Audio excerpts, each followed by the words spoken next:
So the format of the LSAT has changed pretty rapidly over the last couple of years, which has left people confused as far as how to take practice tests, because the vast majority of released LSATs have 4 sections on them. But when you take the LSAT in 2022, you're only going to have 3 scored sections. So therefore, what do you do when you're taking those tests? Do you do all 4 sections? Do you just do 3 of them? This is a question I get all the time. First of all, my name is Nate. I've helped thousands of people master the LSAT all around the world, and this is the answer that I give to my students on this question. So even though when you take the LSAT, you're only going to have 3 scored sections, right? 1 of each of the 3 types, logic games, logical reasoning, reading comp, you are, as you may or may not know, going to also have a 4th unscored experimental section of 1 of those 3 types thrown into the mix, and obviously you're not going to know which one it is, but therefore you are going to have to get used to doing 4 LSAT sections in a row. As you know, if you've done some practice, the LSAT is very taxing, and once you sit through 2 or 3 sections of LSAT questions, you're not as fresh, you're a little bit mentally taxed, it's harder to think and read clearly at that point. And that's why, for the vast majority of people, I recommend doing all of those 4 section tests as they are, so that you can get that extra practice of getting used to doing 4 sections of LSAT questions in a row.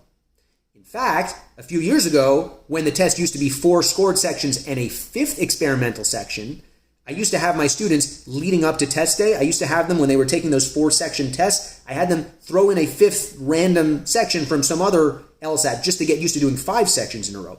So for you, it's much more convenient because all of those tests that have been released already have 4 sections in them.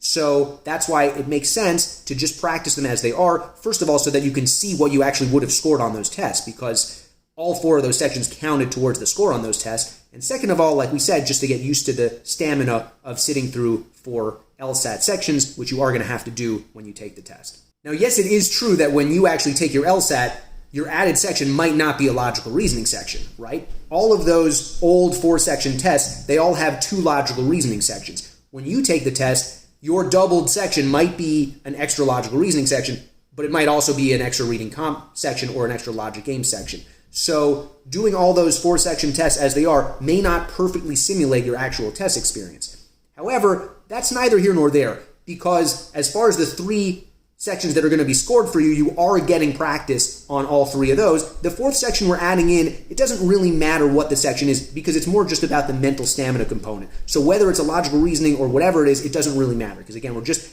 trying to get you to practice doing 4 sections, doing 100 LSAT questions in a row, and the mental stamina involved with that. So let me know your thoughts in the comments, and be sure to subscribe for many more helpful LSAT tips.